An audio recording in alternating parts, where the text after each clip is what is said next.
that series, and it looks like battle number 1 is underway. We're going to be on Himmelsdorf. The red team will be Elevate, our North American representatives, and DiNG on the blue side and the south. Lineups for both sides. We've got 2 Mouse, Type 5, 2 Bat Chats, and 2 T10s for Elevate. Not a crazy lineup for them. This is pretty normal.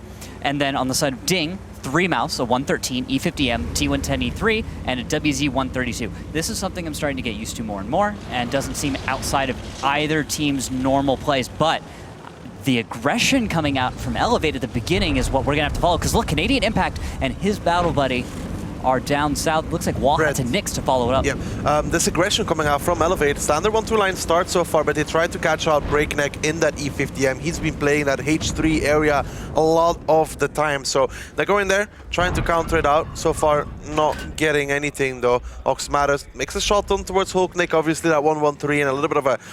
In that window is very hard to hit. He has a lot of window to cover himself. But of all tanks to be in this position, to try and counter out a tank in that window, it's a Type 5 that you want. Now, look at this. We've got the Mouse on the move, but Canadian Impact peeks out. Shockish is spotted, and Canadian's going to back off. Now, does DiNG understand that there are a number of tanks that are behind this, or will they take a risk and continue pushing? They know there have to be tanks there, right? They know, and I don't know if I like the position from Nitz there. He was playing behind that a little bit of a crane position there. You can't destroy it and you hold on, but he's obviously backed off from that now. Yeah, I agree with that. That kind of that's a big tell. So now those Mouse know there's something else there, because otherwise we could have seen DiNG assume that this was just a forward scout, that Canadian Impact was just going out there to see what's what and leave, right? Because we see this very often, where the defending team doesn't leave a whole lot down south and just kind of scouts it out early on for early damage and whatnot. But this could have turned into a real 4-on-3 kind of a situation with the 2 T10s and the Bat Chats taking on 3 Mouse. But I don't think that turns out too well for the American team here. No, I want to watch this rotation coming out from these 2 Bat Chats that we highlighted earlier. Canadian Impact, God Emperor Bread have now retracted from K2 all the way back up to that B3, B4 area. And they're going to be making a move across the A-line. Now, is DiNG going to be ready for this? I think just about, because Breakneck is pulling back on towards the hill, and that's going to, again, ruin that flank from Elevate. It feels like DiNG has a good read on what they could potentially do with those double Bat Chat. Absolutely, that's what the feeling I'm getting as well. And I like this. You see how Karitz is now moving up the 0 line. This is good for DiNG. They should be able to spot out the Bat Chats. And if the timing is right, this goes one way or the other. If Karitz moves down the hill in his WZ-132, he gets caught out and he's going to go down. If he doesn't do that, if he holds back a little bit, I think his patience will be rewarded in the fact that Canadian and God Emperor Brett will probably start peeking out. This is process of elimination, I'd say, for the side of DiNG. You know, there's 3 Mouses pushing up on the K line, finding Nitz, but they knew Canadian Impact was over there. They haven't spotted God Emperor Brett though, but you know, with the positions they hold, they know pretty much that Elevate has to be in 1-2 line, and to make this Batcha setup really work against the heavy lineup from DiNG, they need to try and catch somebody. Exactly. That's what this is going to be all about. Now look at Breakneck. You see that moving around on the J line? He's going to be backing up the Mouse, Elian, Meritorious, and Shockish as they try and take on Nitz.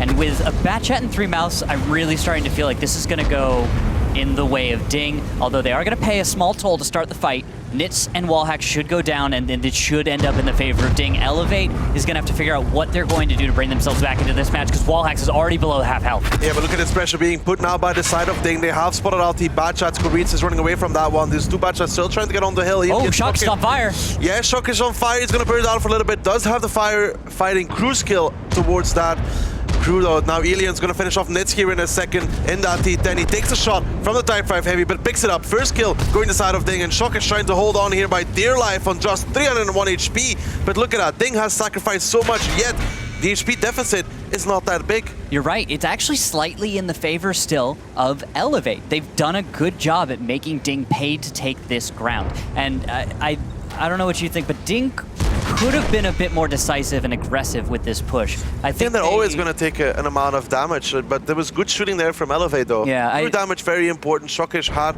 damage crew. I don't know if Meritorious has a medkit available. That's a bounce on a bat. That's a non-connection towards the tracks, obviously, for the people watching. That is a critical hit into the track. Doesn't do any damage.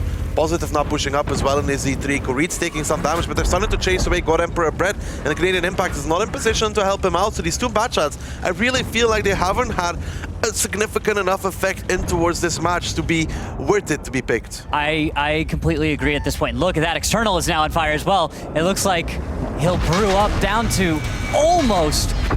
There we go, finally gets a kill. Elian finishing him off with 30 hit points. Now 4 tanks from Elevate versus a full lineup of DiNG. Important to note, more guns on the battlefield. DiNG should be able to take away the rest of this battle, but if the Bat Chats, Canadian and God Emperor Brett, can play this smart, that's the only opportunity, that's the only thing I see that saves Elevate any day of the week here. But otherwise, this is battle 1 going towards DiNG. Look at Canadian Impact, he's now being pushed on by Breakneck. Well, he wasn't expecting this, the Ram comes in, that is disastrous. E50 against Bat, it's exactly what you're supposed to do. Breakneck gives him 1, Kuritz finishes it off, and that leaves 3 tanks remaining from the side of Elevate, and that should be them out of this first round at the very least, trying to surprise DiNG, trying to counteract the tactics they've seen, but not working. Yeah, they went for a mobility game on Himmelsdorf of all maps, something that very hard to pull off. Very, very hard to pull off. It's tricky. You find yourselves kind of locking into various corridors and really finding yourselves out of options in a matter of seconds.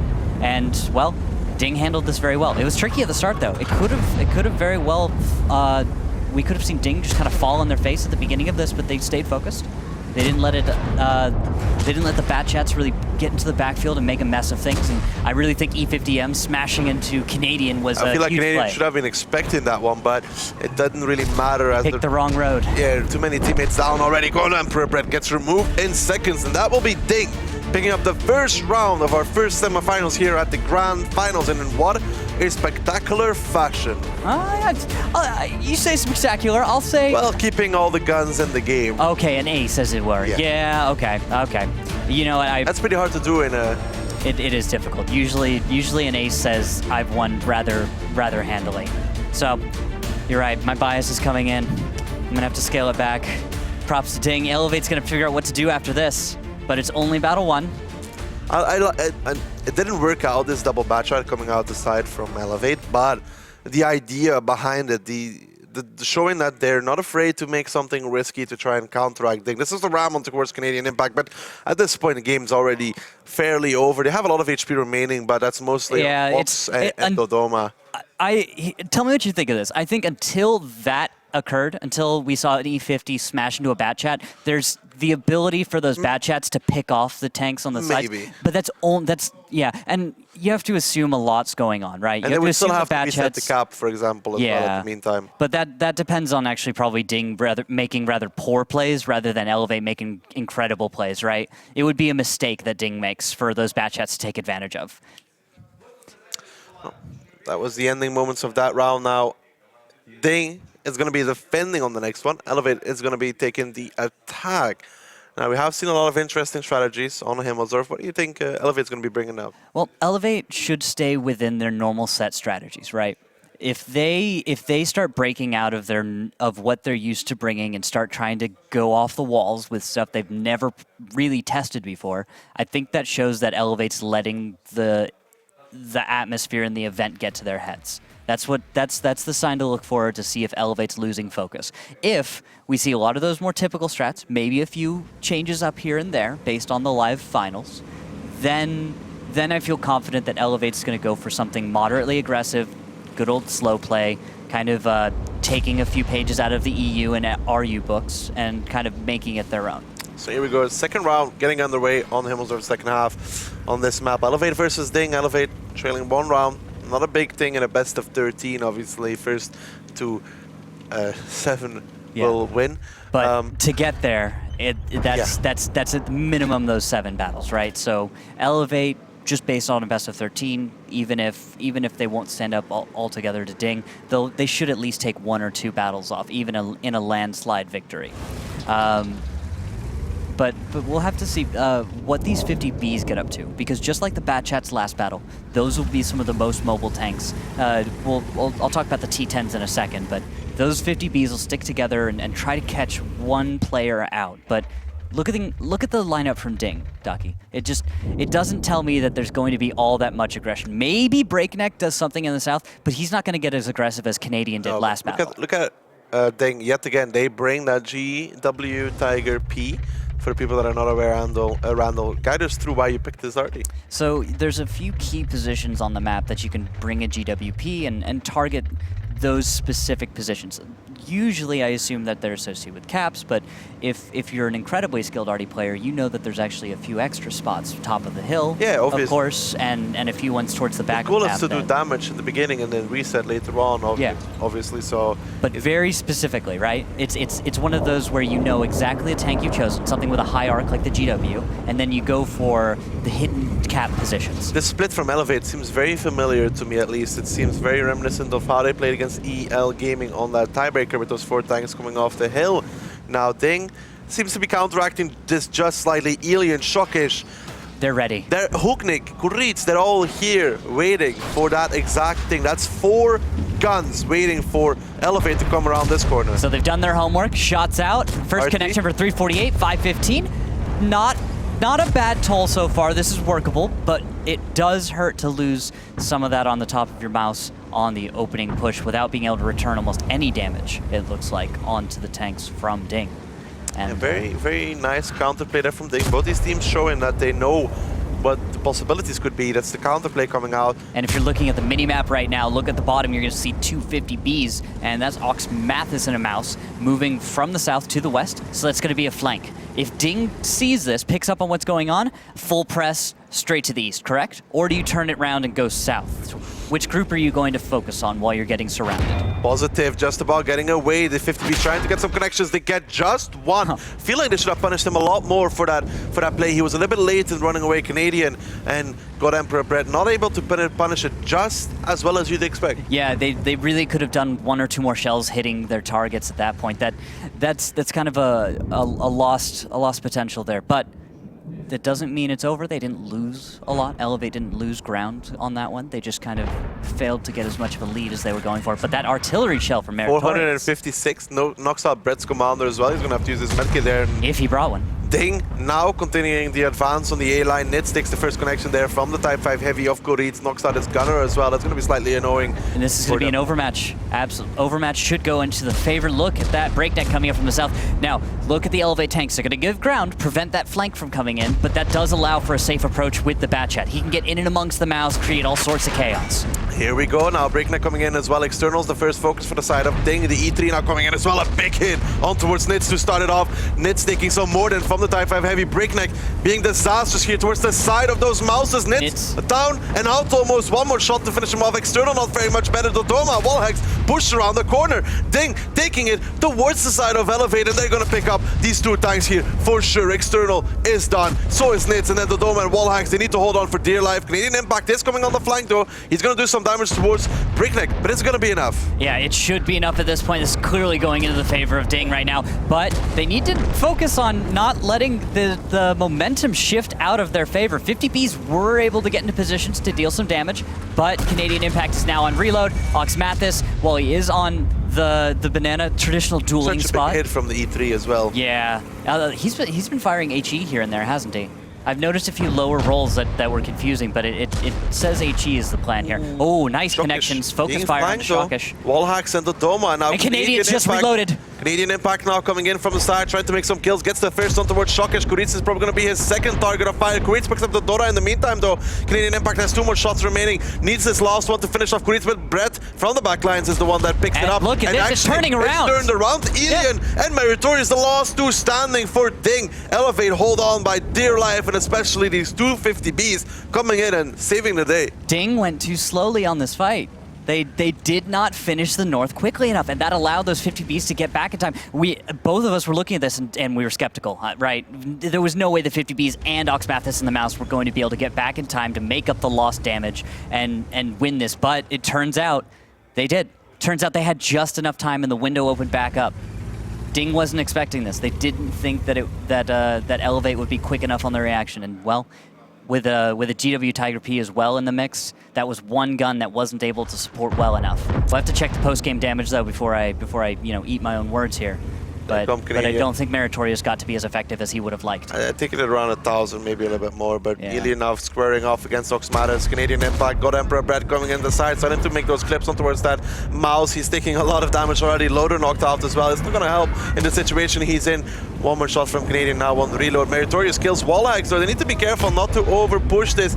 You know, don't do a thing. This isn't this isn't over yet. This is a mouse meta, meaning the armor of the mouse means that Ilian theoretically can still win, of course, right? He can force bounces against He needs Meritorious to come Oxmathis. close enough to hit those 50 Bs. Yeah, and Meritorious has the damage that if he gets solid connections onto Oxmathis, onto God Emperor Brett, or to Canadian, then that could actually change the course. But one more connection should do it. That's it. Okay, that ends it. Canadian picking up his triple in this round, and Elevate showing that they're here to fight.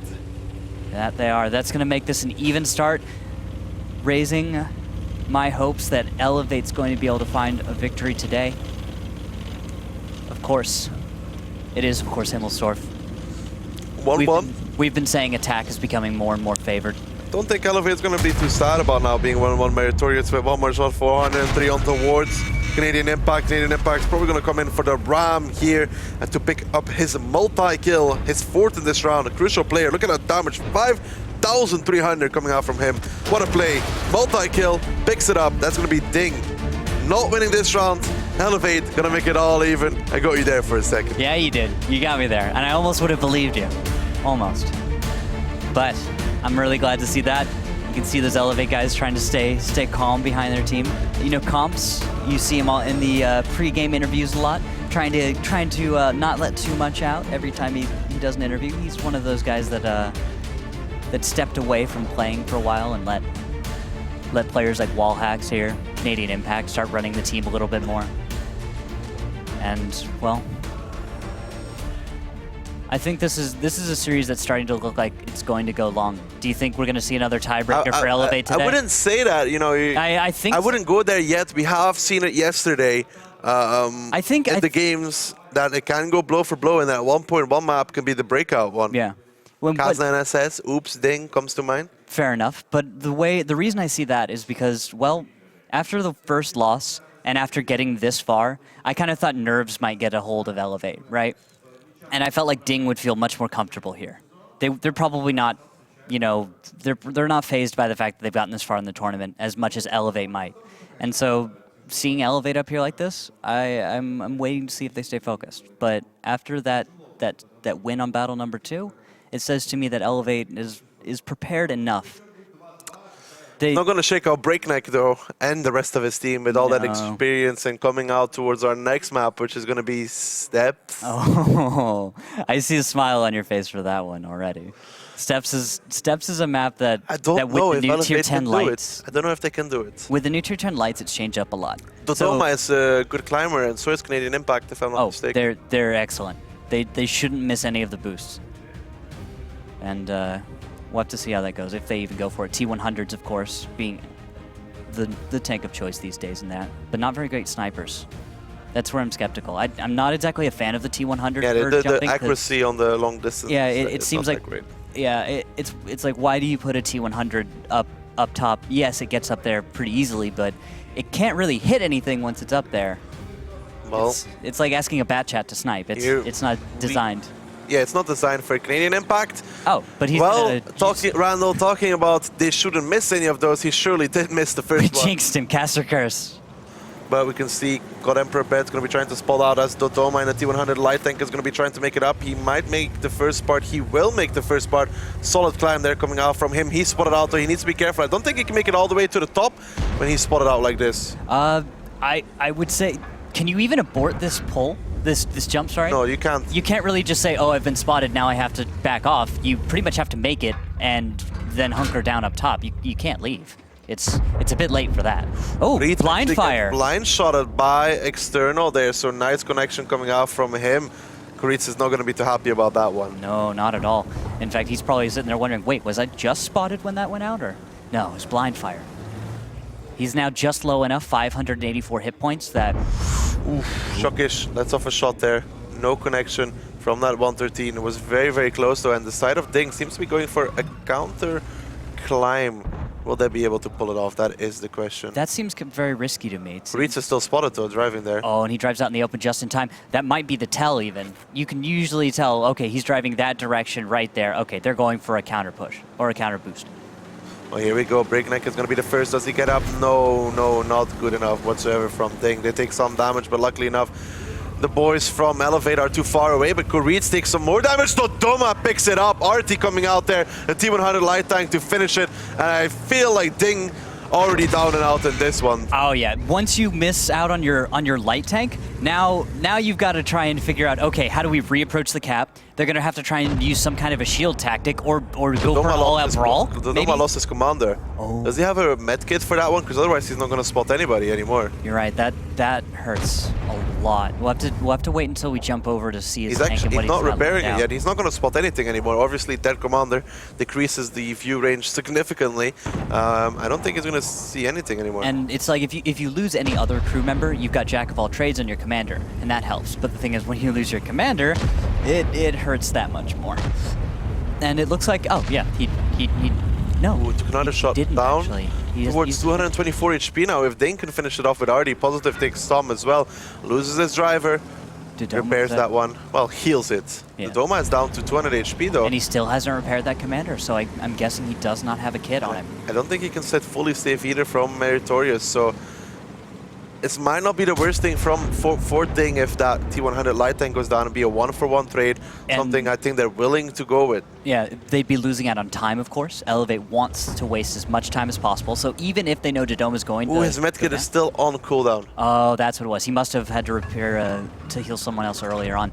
Now, shot out from Meritorious. He gets him, Meritorious, with the blind fire on towards Dodoma, who will be going down. So Reeds for Dodoma, a trade I think DiNG was willing to make. Yeah, and we were saying a moment ago, DiNG looks like they're out. Not anymore. Being able to take Dodoma gives them a chance, but now they're 6 minutes and 30 seconds. That commander hit, I think, changed everything in that fight. Yeah, if he'd held onto his kit earlier on, that could have changed the course of it. He might have gotten some crucial spotting, maybe some damage dealt. But looking at the positions of DiNG tanks, most everyone on the side of DiNG is hidden. They're not exactly in a spot where they're going to take much fire. And last we saw of Wallhacks, he was actually looking almost south. Artie coming out, 85 only on towards external 007. Cap has started now, and how will Elevate deal with this one? Because they will have to send in Canadian Impact at one point, and there's a lot of time remaining here for the side of DiNG to work with. Well, we'll have to see. Wallhacks might be able to blind fire the cap, and if he's able to find the connection, that could be the reset that does it. First shot comes out into the farthest north position. There's about 2 or 3 other spots I expect to see blind fire hit. One of them from Ox Mathis, just going right off target. And give them a moment, they should be able to figure something out. Canadian has dropped off the top of the hill. You can see him on the minimap moving south now with God Emperor Brett maybe joining him. That would be a strong play, safe. See, in the meantime, Positive also counteracting the possibility of Nitz pushing across in that mouse when the cap drops too low. He's already set, he's already waiting for that. Yeah, they're getting ready to zone out various people who are going to push for the cap. Although Canadian might be going a little far south to be able to spot the cap. I think it's Nitz going to push across the June and try and spot that way. You think Nitz will do it? Yeah, he's going already. He's going already in the mouse right now. Makes it's going to be Nitz moving up. Canadian gets spotted up. So does Breakneck. Breakneck takes the balance actually off of God Emperor Bread. And now Nitz, he's in the open. He's being tracked. He's being held, but it's not enough so far. Positive takes a lot of damage in return. 40 seconds left. Somebody has to go in and reset. External's being pushed forwards now, and he's in the open. He's going to have to drive back, and now DiNG needs to do the damage towards the side of Elevate. Yep, they've got what they came for. They pulled a mouse out of cover into the open, and they're going to start just shelling that tank. You notice that immediately, once they saw Nitz had crested over the hill, DiNG pulled off the cap. It's not worth it anymore. We're not going to take damage just to try and push a cap slightly closer, only to be denied. They're going for the damage. They've baited what they need to, and from now they just need to deal the damage. But look at the hit points, Docky. We've got 9K versus 8K for DiNG. DiNG needs to get 1 or 2 solid connections, and they'll even this battle up, give themselves a slightly better chance at victory. Nice. 400 from Meritorious. A great hit around towards Canadian Impact, who got slowed down on Breakneck. Trying to line up some shots, gets at least one in towards him. Canadian Impact down to 378. Breakneck has him dragged, Breakneck has him held. He's trying to blind fire. He doesn't know where he is, luckily enough, for Canadian Impact. But in the meantime, Positive picks up Nits in that mouse. Yes, Randall, the HP was there for Elevate, but the positions were all lost. All very good play from DiNG. They made Elevate play right into their hands. And that all came from that Dodoma kill early on. Once you get that T100 out, everything's possible again. Ooh, Hulknick getting spotted driving on towards the cap, though. Needs to be careful not to take too much damage here. He's going to be moving again. Hulknick takes the first shot there. He should take a second. That puts him down towards one-shot range. Probably external. Might even be playing with binoculars. Maybe. Actually, yes. Confirmed. There are binoculars on some of the mice. But right now, what I'm looking at is look at the minimap. See how Breakneck's moving in from the south? That's chasing after God Emperor Brett, who is giving 13 ground. shots for Alien left. Ooh. Should he Firing a lot. 7 shots left for Alien. Yeah, if he keeps this up, he might actually run out of He shells. will run out of ammo. He will have to do some ammo management at this moment in time. Something that doesn't happen every battle at all. Ooh, but he does get a nice connection there on towards external down, who is now down to 282. Alien's going to be pushing up. He has HE loaded even for external. Oxmatis in the meantime takes a hit from the back lines. 282 damage to be dealt on a mouse. It's you're not really going to depend on a roll like that. 137 now. Now 137. Bad Emperor Cat's fight Brett, starting. 1v1 in the meantime against Breakneck. Breakneck so far losing out ever so slightly against him. There goes Alien with that HE, not doing anything on towards that mouse of external. Oxmat is taking more damage in the meantime as well. And don't forget the cap is still on Alien, trying to do what he can with that HE ammunition. It's not working out. Breakneck in the meantime still trying to play over here. Has one shot, one opportunity to take out Canadian Impact, and he delivers. And the cap is still on in the meantime. And Alien bounces again! That's not good at all. They do not need that. External's actually going to start ignoring Alien. He'll go down to him on his reload. And now God Emperor Brett's trying to play some sneaky games, but I'm guessing Meritorious should be able to make a connection shortly. There we go. Positive's going to show up. Closes it out, and that leaves Wallhacks and Oxmat as the 2 remaining tanks here. Alien doesn't get the shot though, but Positive will be coming in, cleaning it up. He's only one shot. There we go. He's now going to move on towards Wallhacks, who's the last remaining member for the team. Elevate, and Meritorious actually picks it up, and that will be DiNG, putting themselves 2-1 in a round in which they seemed down and out from the beginning. Yeah, they had to play a lot of catch up that battle, losing out on a crucial scout early on, missing one of their boosts that, well, we thought they couldn't afford to miss, but they could. Coming back and taking out Dodoma was the key to victory, because up until then, Elevate early on had it locked down. DiNG opened it back up, and here we are. Here we are, 2-1. And now DiNG moving on to the defense. We have seen some magnificent play from them on that one. Close victory against Oops. This was the climb. It just didn't feel like they had the right angle, because you can see Breakneck turning left and right here. Didn't feel like the right angle. No, it wasn't the right angle. Yeah, I'm guessing it was kind of hastily thrown together. Yeah, because Creeds was taking a lot of damage. Yeah, and we've seen these guys make the boost before, so I think it comes down to they weren't in a comfortable place to make the boost. Of course, having taken damage, blind fire, and then getting spotted right when you go in to make the jump. That's a scenario that seems to add up to some failed jumps there. But Alien, this was curious for me. We were talking about his ammo management. He just started bouncing everything. Yeah, he bounced a lot of things. He fired a lot of shots.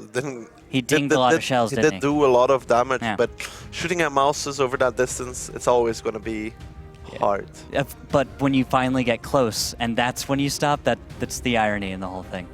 Because he's making those connections beautifully at 300 meters. Then he gets 50, and of course everything goes straight out the window.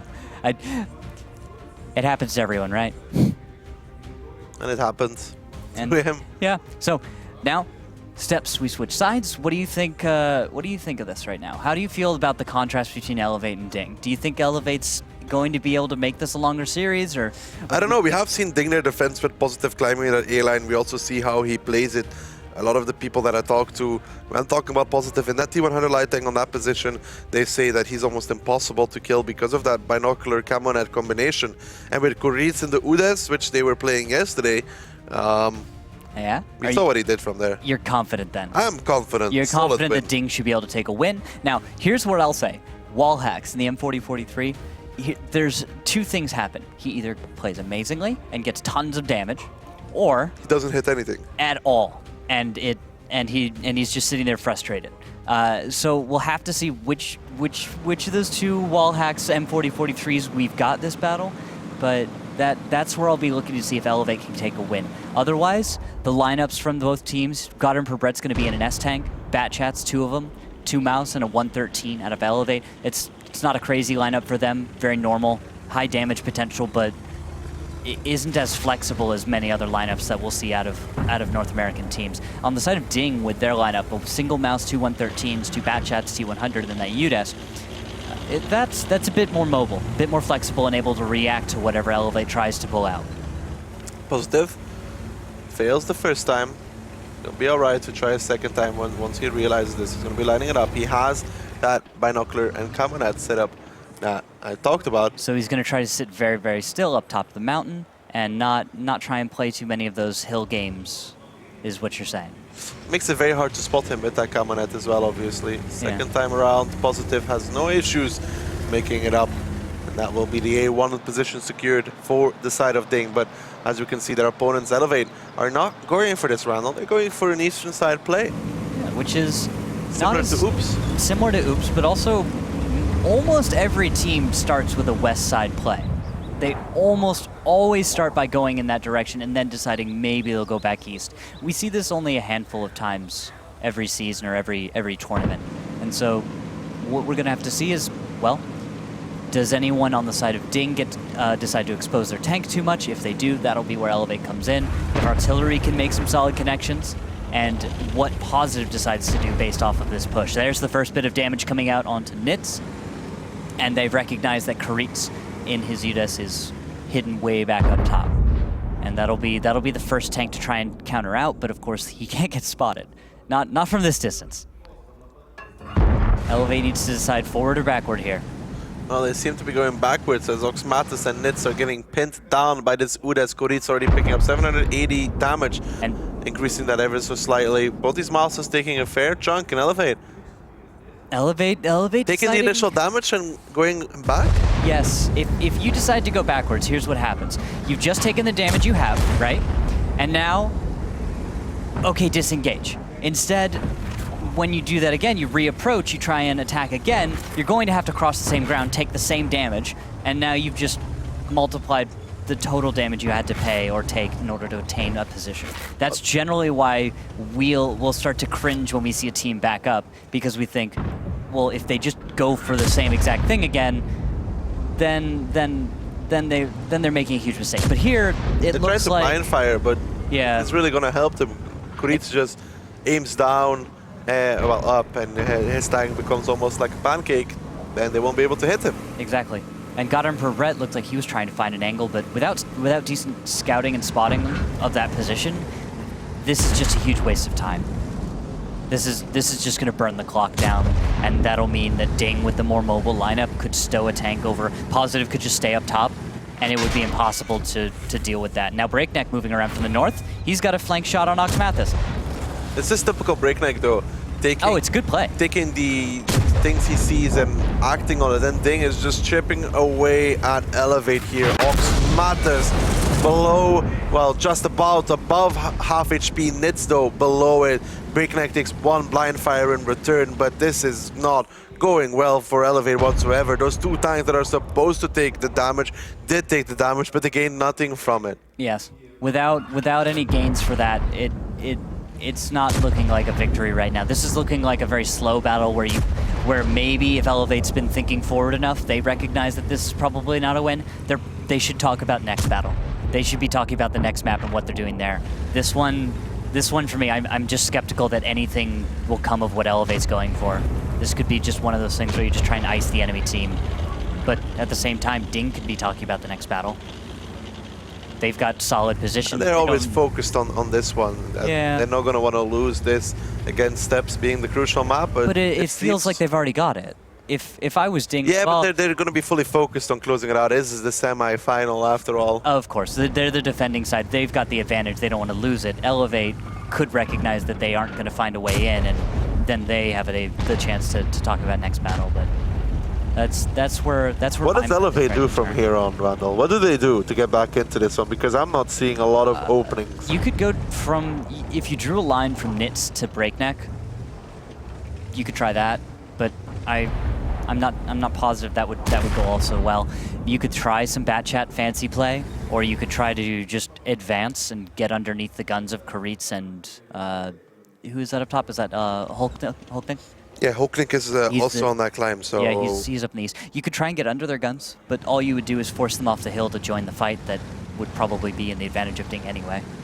Look how far Meritorious have pushed up to spot these tanks from Elevate. Yeah. By himself. I think 90% of the time in this position, Elevate can't win. I think DiNG wins 90% of the time in a setup like this. And there's a lot of things we can talk about that they could do, but ultimately I think it comes down to what, if Elevate decides to make a play, it'll be a bold play, and it depends on DiNG not reacting properly.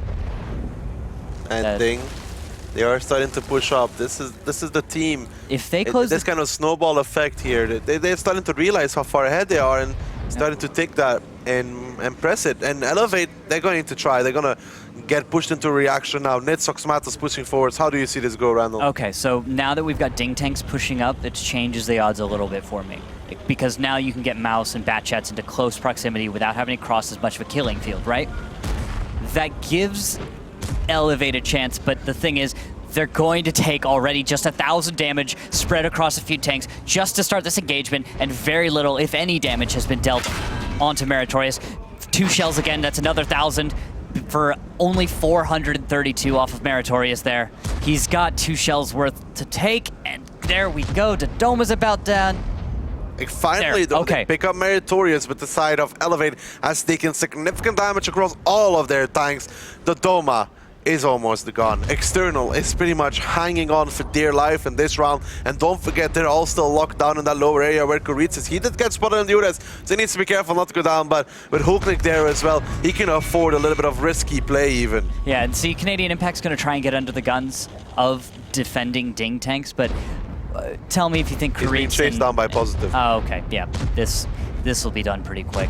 I don't see this going much farther for Elevate. They'll pretty much go down where they stand right now, and we'll move on to the next battle.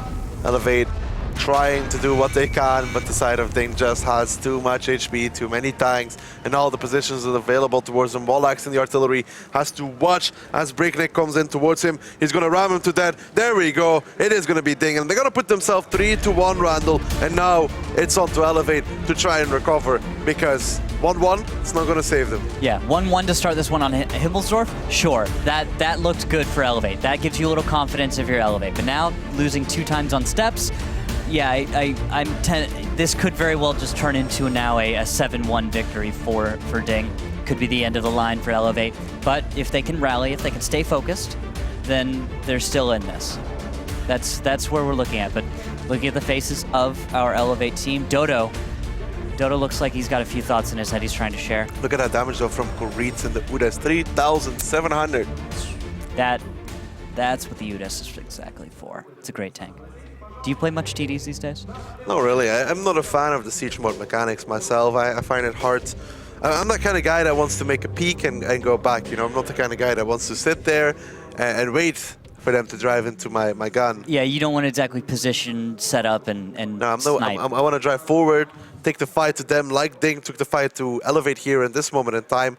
But yeah, that's what I generally go for. All right, well, if you any of you out there get to play a little UDES, it's all about positioning. It's all about understanding the map, the terrain, and the angles. It's all about understanding which tanks can penetrate your armor, which ones can't, and what ammo types they have available. Obviously, heat is usually, in a lot of tanks cases, enough to get through the armor, where APCR with loss over, or pen loss over distance and things like that. Yeah, and a lot of the changes that happened, not super recently, but like I think it was 2 patches ago or 3 patches ago that they changed the fall-off damage.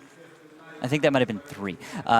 Someone out there will correct me for sure if I'm wrong, but 2 or 3 patches ago, there was some changes I think made to the way fall-off happens with APCR, AP rounds, and stuff like that. And I guess the point of that is APCRs are way less effective against a UDES now at That's why tanks with heat are actually not that bad. People are asking me, why would you need heat against mouse as well?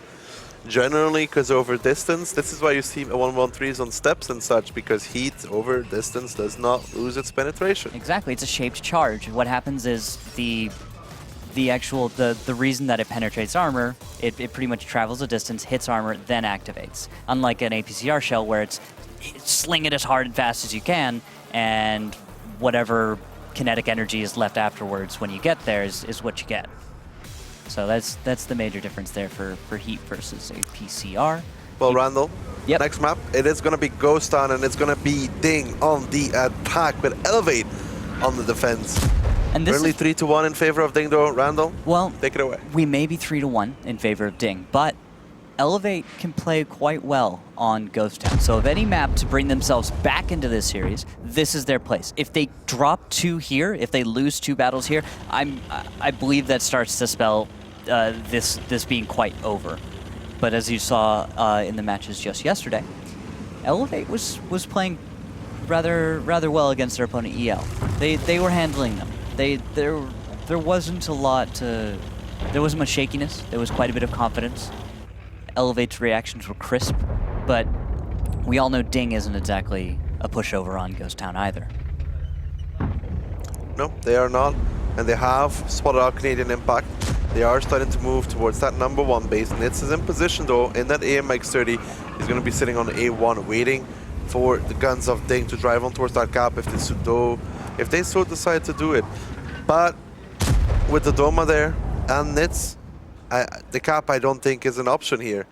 Yeah, it's too easy to reset, and then everyone's kind of pushed up. Although God Emperor Brett and Wallhacks being as far away as they are, you could maybe even take a brawl to Dodo and external and maybe start that one out okay.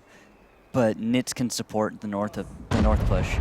Well, here we go. Koritz getting spotted out in his WZ together with Hookneck, Shockish as well. Breakneck will try to drive forward. Some blocking going on here between Shockish and Breakneck. He almost looked like he wanted to swing his turret and give Shockish one on the way out. I thought he was about to as well, but he's just saying, I'm just gonna leave. Screw it, I'm out. I'm just gonna go somewhere else. I'll kill my own tanks. I'll fight my own fight. You guys take the cap. So these 3 guys fighting here from the cabinets, trying to reset. 29 seconds remain. Elevate is in a good position. Meritorious taking some more damage. The Doma external are the first line of defense for the side of Elevate. Dodo is taking a significant amount of damage himself though, but so are the remainder of the tanks of DiNG. But now, for the last 5 to 10 seconds, Elevate taking a lot of damage, and there's only 10 seconds left, Randall. Yep, but there's a connection, resetting up to 20, and here's the big question. After a few more resets, will DiNG decide to get off the cap and press forward, push, and make this a brawl? Or will they keep the pressure on and maybe even pile more tanks onto the cap? Look at the Doma though, 475 HP remaining on towards that mouse. Actually 32 in this case. Now this is on towards DiNG, 7 seconds left. Elevate, you need to reset if you don't want to go down 4-1 here. Hookneck picks up Dodo, and I don't think there's a reset about to come out, and DiNG picks it up. That is going to be it. Base captured, 4-1. Elevate not getting back in time. Yeah, Nitz not able to make the connections they needed to Doma. I like you have to like seeing that. DiNG knew what target was making real resets, doing the real damage to stop the cap and slow things down, and they focused him down, and there you go. I really enjoyed seeing that. That was quite well done.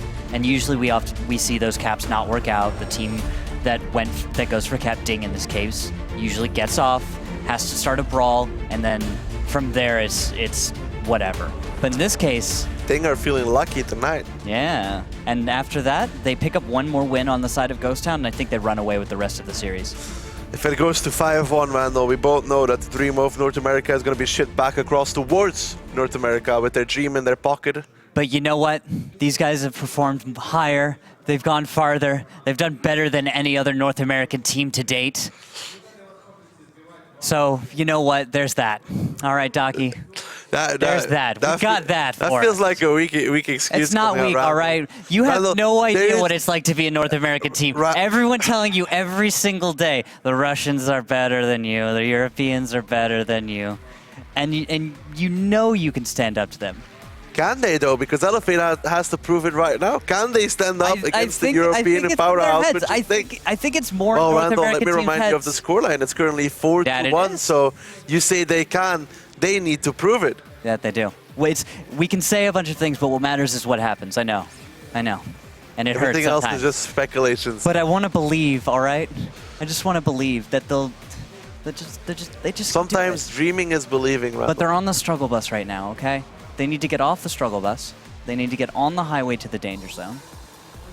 They need to make this happen. I feel like there's roadworks on the highway to the danger zone. Yes, it's under construction, but I don't think it's even built yet in their case. there's roads on Ghost Town. They're dirt mostly, but That looks like a highway to you? no, it's not a highway. Well, let's get back into it. It's currently 4-1 in favor of DiNG. Second round here on Ghost Town. DiNG's going to be defending. Elevate is going to be taking the attack, and Elevate desperately needs this round. That they do. And on attack, of course, I'm less confident in Elevate here. Their defenses tend to be a bit stronger on this map. And with the way DiNG's playing right now, it's that much harder. Throwing an AMX-30 and BreakNet in the back chat up into the northwest. And look at Elevate. They are going for that #1 base play. They've been effective with it so far. They've gone there almost every single time, And if I'm not 9 minutes, mistaken. yeah, 9 minutes 20 seconds also as well. That's not bad timing. That is a pretty quick jump to the cap. Well, Wallach drives into the cap, instantly loses his loader. He's not going to be happy about that one so far in that WZ. Don't think he has a medkit either on this map. External's going to be joining a very similar style towards what DiNG did in the last round, but a different way of executing it. Koritz and BreakNet are going to be there together. BreakNet is going to go ahead and spot for his Commander-in-Chief, Commander-in-Charge, Commander-in-Chief, America. Koritz. All right, so Canadian Impact moving around to the south as well. If he's able to get some solid damage in there, that could be an opening for Elevate to make a counter push, get off the cap, and move south. That would leave BreakNet and that's BreakNet and Koritz behind if they can play the angles well enough. And that could be a way for them to get the win. Looking at the damage right now, look at that, 50B down to 484 hit points. Yeah, Hooknick being chased down right now by Canadian Impact in that bad shot, and so far it's not going well for Hooknick. He goes down, Canadian Impact picks it up. He's going to be on reload right now, but BreakNet is coming from behind with 4 shots available. So is this straight worth it? They're going to lose a bad shot for this as well. Yes, Hooknick is down and out, but now BreakNet trying to do the damage. Meritorious is with him in the mouse. Canadian Impact gets shot, gets health. It's going to go down here towards BreakNet. That's it. BreakNet picks it up, and now it's even fight, and there's the counter push from Elevate. Yep, but look, health still in the favor of DiNG slightly for now. We'll see if Elevate can even this one up, but nice little pincer onto Meritorious. Let's see if Elevate's able to pull focus onto that, or if they'll let Meritorious live a good bit longer than otherwise he should. 2 more shells should do it. Yeah, but he's gonna pick up Oxmatus. Meritorious, the Doma, too slow to rotate the turret, and that makes Oxmatus goes down. The gun in the game is always a very important factor, and they've just lost one. They've lost the second here with the Doma. DiNG wrestling back control, and that was some individual misplay from Elevate. You say individual, could have been caller, could have been individual. Dodoma stayed focused forward on the T-57s instead of turning around and focusing on a tank that ended up getting the kill. If he'd done that, that would have prevented 400 some odd damage, kept a gun in the game, and possibly allowed for a bit more damage to be dealt later. They might have had 2 guns in the game right now. But that's not what happened. That's a different, that's an alternate reality to now. For now, it is a 4-on-4. We've got a full health mouse, Shockish, versus, as I say that, of course, takes damage. Positive, very, very low. You don't want the T-57 to be quite so low. He can take only 1 more shell before he's out of the game, and he is the damage dealer right now. But here we go, Shockish pushing on towards Nitz in the WZ, who's soloed out, but Wallhax is by himself as well, and Koritz in the AMX-30 has come off the A1 position, trying to do some play in this round as well. Positive picks up Nitz as Koritz looks to finish off Wallhax, and that WZ needs 1 shot from that AMX-30, and he does deliver. Makes sure he's standing still, aims a shot, takes him down. That leaves External and Breton. Another close round here for Elevate, slipping from their grasp, falling between their fingers, and they're gonna go down 5-1, Randall. Yeah, this is looking like DiNG's becoming more and more dominant, understanding what buttons to push against Elevate, understanding the weaknesses, and of course Elevate, as all American teams do, dropping the ball on some crucial... Wow, Randall, Look, wow. This is what happens to us, man.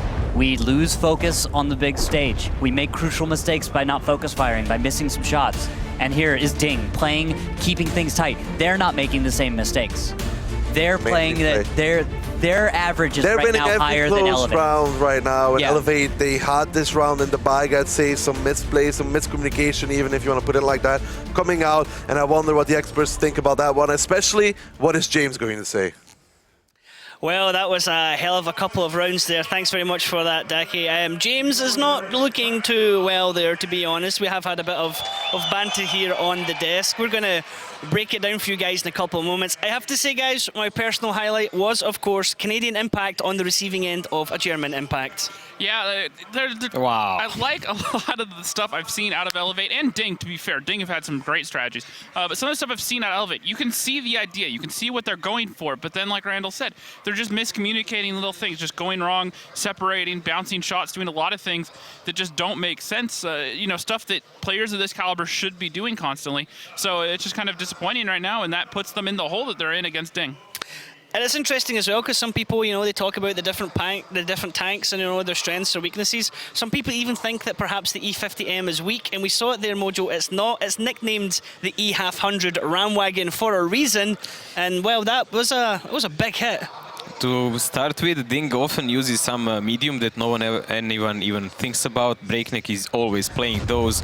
You could see him play TVP, doing 5,000 damage on Himmelsdorf E50M, also heat ammo, precise. He can snipe from the hill, that was his position. And here is the weakness that was in Elevate's defense that we saw already. There were two Tier 9 Russian tanks on the rail, pretty much separated from the rest of the team. DiNG sacrificed huge chunk of HP, but they pushed them and managed to kill them both, taking 2 guns from the game, while the Bachats from Elevate were completely separated, spotted by Koreans, running, trying to kill that VZ, but by the time they were even positioned to fire a single shot, everything was already done, and DiNG tanks were in position to go back. I do want to argue that by the time those T10s died, Elevate was actually in a decent position, but it's the misplay by the Batchats here, separating and letting the C50M and WZ find them and isolate them and get a one-on-one where that game got lost. If those Batchats stuck together, pushed together, maybe even taken the 2v2 between the Tier 8 and the E50M, they could have done something with that round, and they could have gotten the Batchats, reloaded, and gotten in behind with those mouses stuck on the one line. But the problem is, once again, the Batchats separated, they spread across the map, and the E50M and WZ were able to bully them one at a time, and that pretty much just put the final nail in the coffin. It was not a great position from me in, but it was salvageable. I will debate that a bit more, because this is the opening from Elevate here. So they send in this area here, Tier 9 tanks we were talking about. Bachats immediately here trying to get some cheeky shots on someone, and everyone else is pretty much defensive, watching what can they shoot and so on. But on the other hand, DiNG never bothered with such things. They just made a big massive defensive area here, and they put all the spotters on the hill and here, and they just waited. They waited to see what will happen and what will actually Elevate do. Now, a couple of things to look at here. The reason why I do like this initial setup, though, it's not so much that they're looking for early shots down here, but this is what's going to happen, is if this mouse spots tanks over here, these Batchats can come in behind and get behind, the T10s can rotate through here, and these guys can either come up here or rotate back around, and they can leave them in this cap and have them surrounded quickly. And when you have 2 Batchats like this, if you can get them up on the hill, you can take the dominance of the hill. Now let's go ahead and fast forward here for a second and see exactly what happens. So you see this rotation, you see the Tier 10s get down here in the south, and the Batchats end up leaving, and they flex all the way around the hill. So as we get around, they're going to come up here. Now they're going to sit back here, and they're going to wait for a minute, and the mouses are going to engage, and that's when they're going to push up. Now look at the setup. You have these mouses right here going off against these guys, and the E50M's still down here at this point. This mouse is in the process of rotating over here, joining them. This wall is kind of at an angle, so they can actually side scrape off it and have good shots down here. And they did a good job at punishing the tanks from DiNG. But once again, clear it again, fast forward a little bit.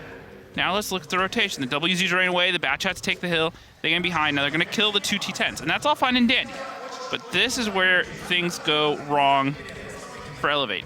You gotta have a Batchat down here, Batchat here. Now the E50's coming to help them.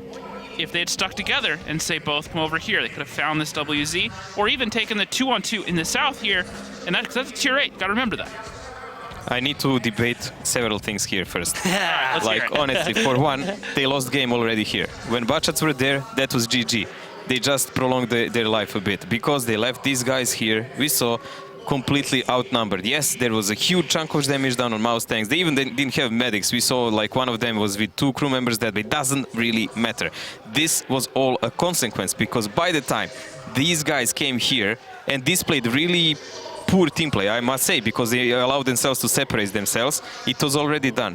113 was already turning here, E50M was already turning here, and this guy was just running to give spots. Now here's where this is something we've seen out of Elevate a lot. We saw it the other day, sacrificing the tier 9s. This game is still salvageable after those tier 9s go down, because let's say the Batchats come in here. Let's say they take out this tank and this tank here.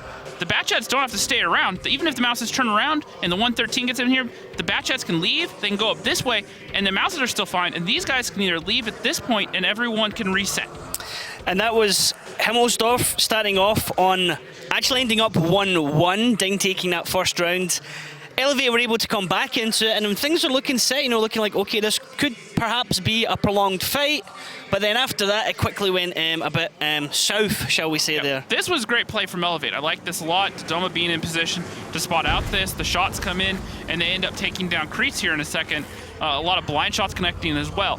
But then after this, they underestimated the power that GW Tiger P has. The highest splash of any of the tier 8 already now after the patch, and it's just able to fire shot after shot after shot. You likened it earlier to battleships. They knew where he was going to be, even though he wasn't spotted. Yeah. Lobbed sure volume of shells over, and they managed to kill him eventually. And from that point on, the wheels just fell off the train for Elevate. It was like picking a square, basically saying A3, then Mertores just fires, and then suddenly, boom, the Doma's dead. And you said yourself, there's only 1 or 2 places you can sort of hide up there. It's a long tank as well. It's an easy target to hit. Yeah, well, the way you look at it is if he's in most of the places, he'll be spotted by the angles they had up there. And if he's not spotted, you know exactly where he has to be sitting to remain unspotted. So it's just a process of elimination for the team at DiNG. And DiNG, after that, quite handedly dismantled Elevate. Yep, I definitely have to agree. I mean, we need to go on the map that this is a classic defense. We were talking lately about the steps. We saw it already several teams play. So what we saw, Dodoma did really well, of course. He climbed here really fast with light tank, dominating this area. Why are teams even using that area? A new tier 10 Russian light tank is actually so flat that it looks like a pancake, and it's really hard to hit him physically without arty. On the other hand, they're using the other light tank here, and he has a cooldown because it's a tier 10 German light now, and he has a -10 gun depression, something that Russian one doesn't have. He has only -5. So that's why they're used on different areas. Both are fast and can be climbed really fast. So that's all cool. And then you have all these guys here that are designated snipers. They have a Batchat who can go and rotate, check out what's going on, and RT as a backup decoy. All fine, right? Yep. But main issue comes if this guy falls. This is why DiNG sacrificed so much HP trying to surround him from all angles. You could see this 113 here, spotting him all the time, proxying, keeping a crossfire from this guy watching over this angle here, and then Arty. Arty actually didn't see him when he killed him. He knew if he's not spotting from the other angles, he must be in an area where he can blind shoot him, and that's how he killed him. Which raises this question to me, if you're Elevate. You see that GW Tiger come out. The reason you bring Arty on steps these days isn't to do damage to tanks or whatnot, so much in terms of the Mouses and whatnot. It's to counter out those boosts, both the A0 boost and that A1 boost. Do you think that it's reasonable to say that they should have just given up the plan to send someone to A2 at least from the start of the game? I would absolutely not boost the tank there, because we've seen plays with 2 lights that revolve around the completely different games, and they can have it, and you can have 2 lights rotating from lower side instead of only 1 because 1 is dead. Yep, I agree completely. So on this round, it was DiNG that actually were on the attack. They were able to win that round via capping. In the next round, DiNG were then on defense, and they were like, I mean, we were talking about it during the match. It was like watching water just breach up against the sea wall. Yeah, but they drove into him, and then Ghost Town, textbook mojo, wasn't it? Yeah, well, the one thing that I have to say here is, with this sort of setup, they set hard for the 1-2 line. And the way this map plays is you have to keep your guns together. They tried to spread out a bit so they can control more of the map. The problem is that DiNG understood that this is typically what Elevate do, so they grouped up all their tanks and they just drove them straight like a nail through that north cap, and this is where the thing fell apart for Elevate. They couldn't respond to it, they couldn't get their guns up to the north soon enough. They couldn't get the resets. And so while they were doing decent in the brawl overall, positionally they were weak and they weren't able to close out this game. Yeah, we see Dodoma getting focused as he starts to drive in, and then External was pretty much the only tank nearby who can do a reset, and with only 5 seconds left once Dodoma gets dropped, there was nothing that can be done, and a very, very good example from DiNG on how to cap, but not necessarily do a cap rush on Ghost Town. I would say there are several major problems here, what Elevate did. First of all, of course, as you already said, being really easy to predict what they're going to do. So when you have an AMX-30 French medium, he's taken always to this position. It's really useless. You cannot really fight in a city. It's a one-dimensional tank. Yes, it's a one-dimensional tank, and it's really used only to decap. They just used that, pressed the cap, killed the only guy who could do anything about spotting, and that was GG. Yep, I agree. It's very, very nicely done there from DiNG. This now means DiNG are ahead 5-1. We're going to be going into our next couple matches. Let's see what Daki and Ruka are looking forward to from this. I didn't hear too much because I was comforting Rukil. I had to put his shoulder on I put his head on my shoulder, you know, wipe them tears, because DiNG is showing us a masterclass of how to play a World of Tanks and Elevate. It's looking like a mountain to climb.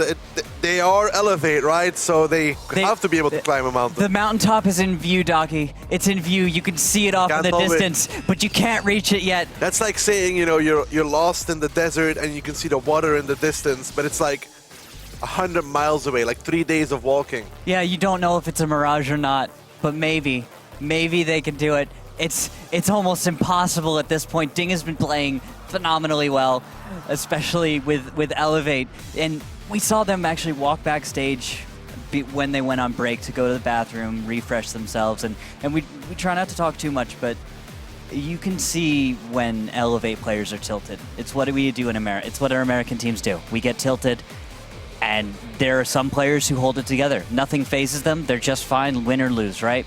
But there's always a few players in each team that once they're shaken to their enough, there's almost no coming back, right? So right now I'm Well, let's pray together that they can come back, because the next map is going to be a tough one to win 2-0. It is going to be Ruinberg.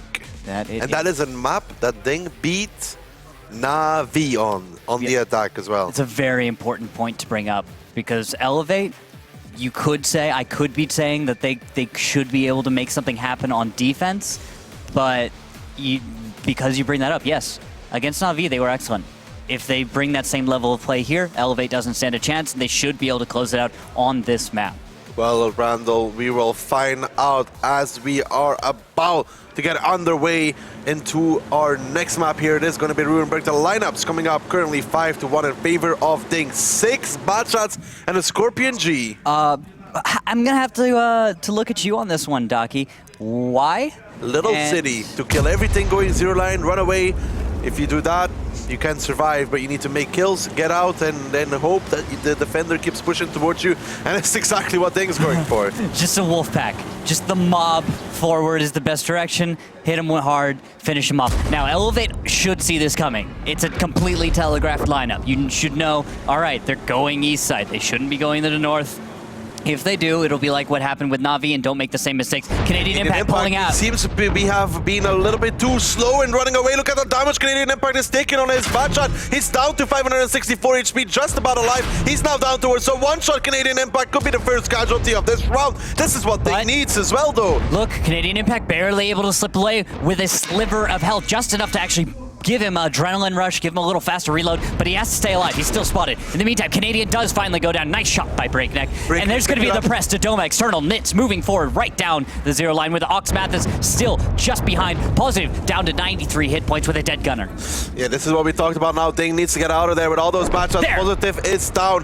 Paulex picks it up from the tier 9 bad shot from the back lines, and now Shokish gets spotted out as well in that bad shot of his in the tier 10. He needs to be careful. He's going to take a lot of damage here. A lot of misses coming out from Elevate. it. But there we go, 400, then just under 300 damage to Shockish as he pulls back. You have to remember, there's a significantly lower health pool for the tanks on DiNG. Just because they brought this Batchat lineup, yes, they may be able to pick up Canadian Impact early and deal plenty of damage, but they don't have much of a pool themselves, meaning if they try and re-engage and they don't make a solid, strong play when they do this, there's a good chance they just fall into the armor of Elevate and lose out on the fight just on tank choice alone. There's Karitz going down. Nice shot from external from the east side. And look at the spread. Tanks from DiNG. What do they do from here, Docky? 5 tanks all around the map. They're going to try and do some damage towards the Doma. Even Ilian gets spotted out in his bad shot. He has 4 shots remaining. He is doing some towards that WZ of the Doma, though. The Doma just about getting saved. Wolex spots out Breakneck. And Hits the first. He's going to pick him up on the second before Breakneck gets saved. No, the miss comes out there from Wally. He's not able to convert it into a kill. Meritorious trying to cross over in the meantime. He good distraction. Gets down to 471 HP, and Elevate should be having this one. They should. So right there, lineup along with the strategy just not compatible. Just on that alone, this gave Elevate a huge advantage. Maybe that little break also gave them a chance to collect themselves, refocus. Let's hope they can collect 4 more rounds after this. You're right. They have to make a massive comeback out of a deficit that is usually considered impossible. But my hope will be always brought back to life by the tiniest little seed here of any doubt that DiNG can find victory. And well, DiNG has a lot of damage to do before they can actually. Yeah, it's just about over at this point. You've got collectively 1,500 hit points between 3 tanks, all of them with very little armor against, well, the lineup of Elevate. It's just about over at this point. And you talked about how earlier DiNG would focus on the battle. Is this a situation where that rule wouldn't stand still, where they would be talking about the next side on Ruinberg? From my time in there, we always play till the end. We always play for the win. We always try and make the best we can, not really thinking about the next map. Always trying to do just as much as we can possibly do. Make them work, make them sweat to close out the round. Because just maybe you'll be able to clutch it out. And maybe you get 2 ammo racks, you never know. Yeah, and because this is World of Tanks, anything can happen. And skill gets you quite far in some cases. Especially if Batchat's against heavy tanks. We've seen crazy stuff before. But now all of the tanks from DiNG down towards the win shot. A win shot. No, that's not going to be a winning shot. But they'll try to do some damage. But now Elevate coming in to close out the round. It's going to be a good morale boost for their side because they needed this round desperately. But now they're going to be going on towards the attack on Ruinberg. Ilian, the last man standing, and external is going to pick it up in a second or 2 here when he is reloaded. There we go. Triple kill for him, and it will be Elevate, bringing it 5-2. All right. That's going to rekindle some hope for Elevate, but looking at their faces coming off of this win, I'm not seeing exactly excitement. They don't seem the team that high fives. No, they're not going to high five off of this. They're still trying to collect I didn't see them really high five during EL gaming match either, even when they won. That's because American teams can be incredibly negative when reflecting upon their own Look stuff. at the other teams, you know? Yeah. Well, always high fiving, always, you know, being at least cheerful after they win. And that's a really important thing to point out. Many teams understand that even win or lose, stay focused. You're a team. And keep that morale, keep that going, because what happens with a lot of American teams is we get very judgy. We see one player on our team mess up, make a mistake in doing some aspect of their play, and all of a sudden you lose complete confidence, right? And they may not say it to each other. We can be a bit, passive aggressive with it, but that tends to be the truth of it. We see a mistake, we start focusing on it. We get way too focused on that mistake, and we let that dominate all of our strategy, all of our plays. And so that's what the thing they're gonna have to get over if they want to win this match, because and this is that winning 5 straight rounds. Apologies, didn't mean to walk over you. Go ahead. It's completely fine. Winning 5 rounds in a row. Talking about that mentality there, they're gonna have to forget about mistakes, because there is a big chance for DiNG to get at least on match points, because Elevate has to win. Yeah. 5 rounds in a row to close it out. But DiNG only has to win 2. But yesterday we saw an incredible match. That was Tornado Energy coming back from a 3 in a round losses. Well, this is Navi. 4-0 if you want to look at it like that. Yeah, but they played, what was it, 7 straight wins? 7 straight wins. We've seen actually technically, something crazy. Elevate only needs 5 straight wins. Yeah. Easy peasy. It's actually less insane than what we've already seen occur just yesterday. So just to put things in perspective, that's the kind of possibility, the world that we live in. That's the kind of stuff that these guys are made of. And now, Well, on Randall. attack, Elevate, their lineup against DiNG. What do you think?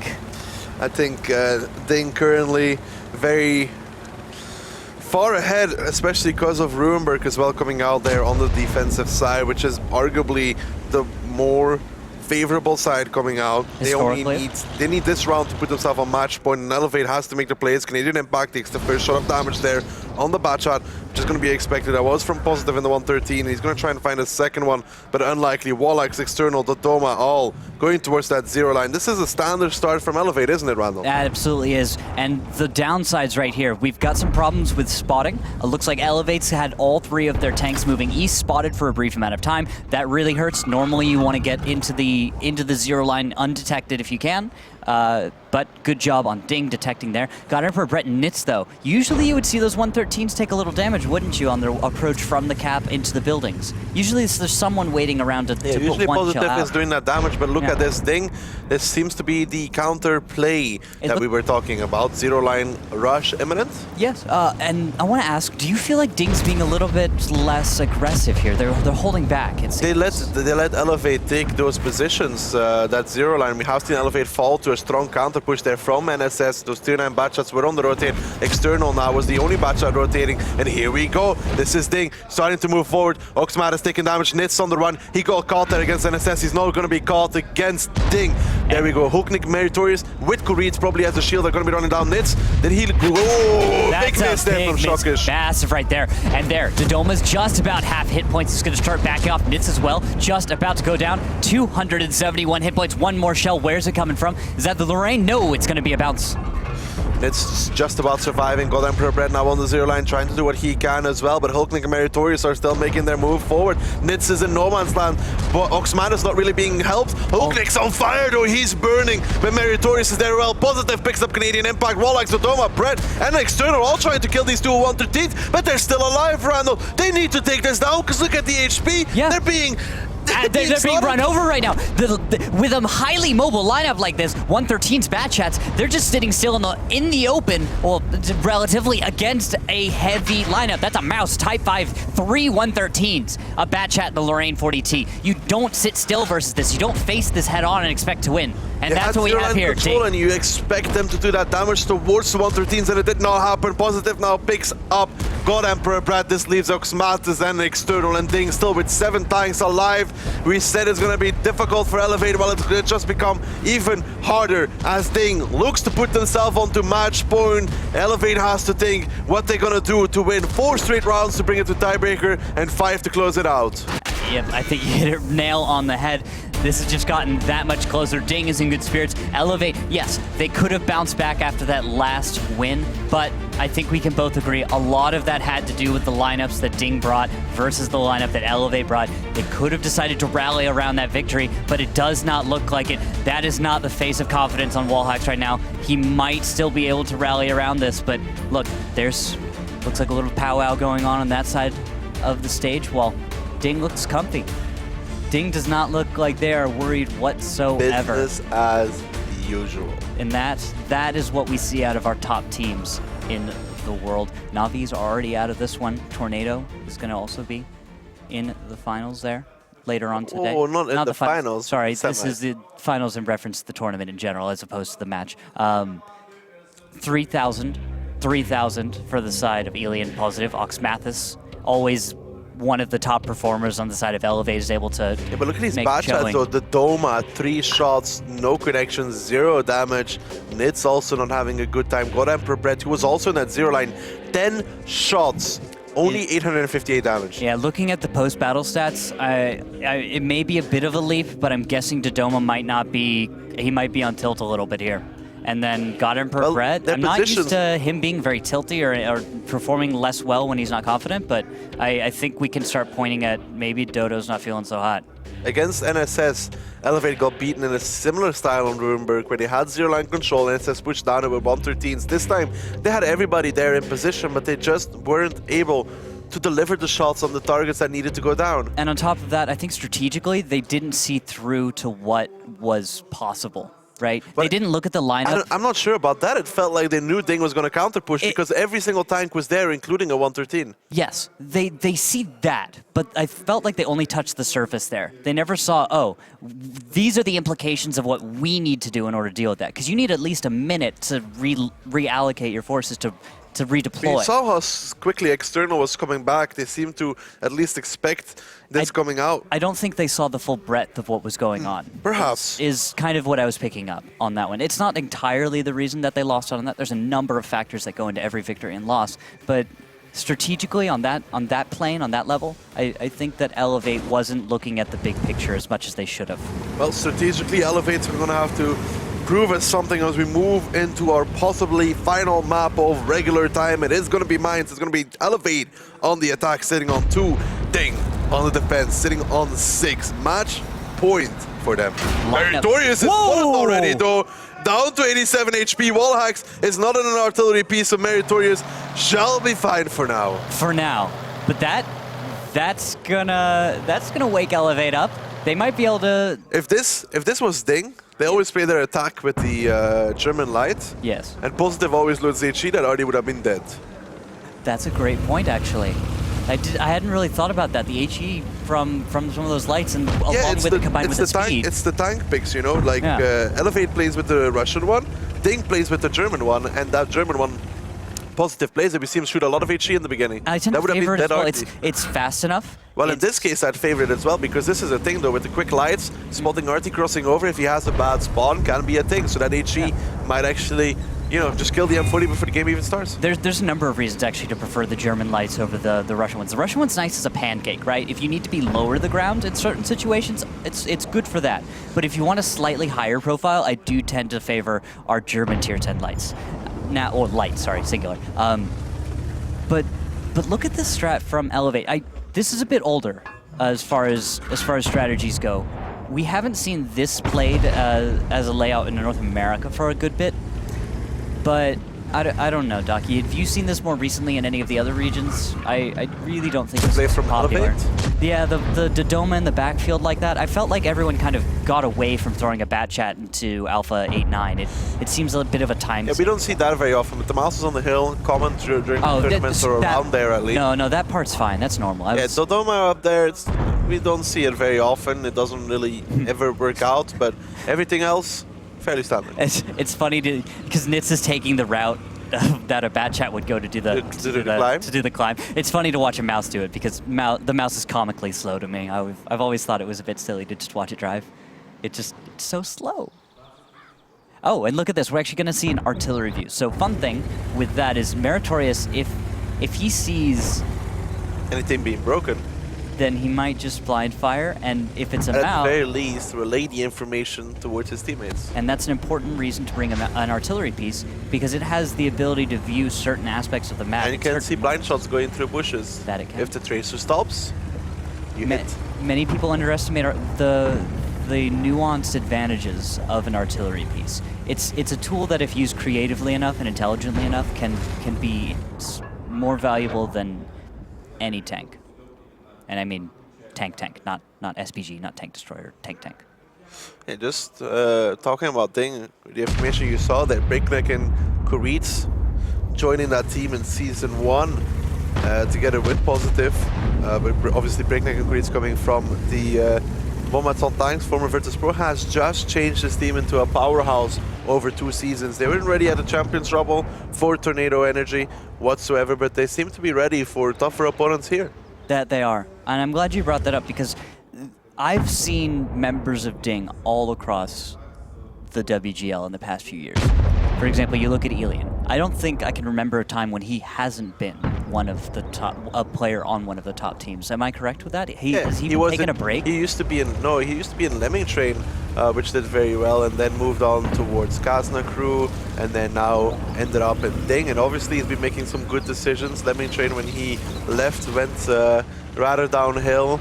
Kazna Crew, not a strong performance here either. Yeah, that might not have been the best fit, but here with DiNG, he's playing much better and clearly having much more success. Nitz looks like sacrifice. He's a sacrifice on the cap. Nitz, you might be wondering why is he showing his side. Well, he's doing it on purpose as Huknik picks it up. Dodoma misses the doesn't jump. make the jump. Oh man, he is having a rough time. I don't think he's had a good battle in any of these. I can't think of any single one. Sacrificing a full mouse to get a 416 behind him. Especially with artillery still alive. Meritorious can land the reset without that much of a problem.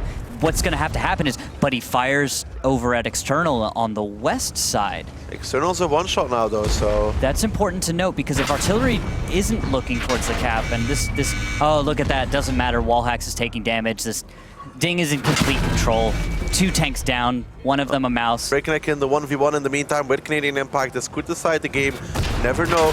Breakneck so far seems to have shot advantage, so 3.8 seconds, 4.3 seconds for Canadian Impact. Breakneck gets that double kill, closes out External, closes down on Canadian Impact as well, and that's that side of the map cleaned up. And with DiNG now having 7 tanks versus just 4 from Elevate, it seems like they want to put themselves in the finals of the Grand Finals. Wallhacks, he's not safe from Artie, he's not really safe whatsoever, and he's down towards 137 HP. So now DiNG is in position and Elevate, then they gotta resort to praying. Yep, he's just sitting waiting for the end, because right now it's... Well, his end is incoming in 12 seconds. From the Elevate perspective, this is just about over. From DiNG's perspective, I feel like they almost want to play with the fruit. God, Emperor Brett jumps off the hill. Jumps off the hill, but 3 seconds left before Meritorious probably will get the kill against Wallhacks. In the meantime, there we go. Ilian picks it up. Now Brett, Ox, and Dodoma left, and they're separated from each other. Breakneck coming on towards the hill as well to kind of play with Ox Matis, who has nothing to do in this game anymore. Brett getting pushed by everybody from the side of DiNG, who look to put themselves in the finals. The first time for this team, and it's been a while for Kuritz and Breakneck as well. First Grand Finals they were there, the second, the third not making it, but now they're gonna be there again. Yep, finally showing back up, showing that they do have, in fact, what it takes to make it to the finals, the Grand Finals.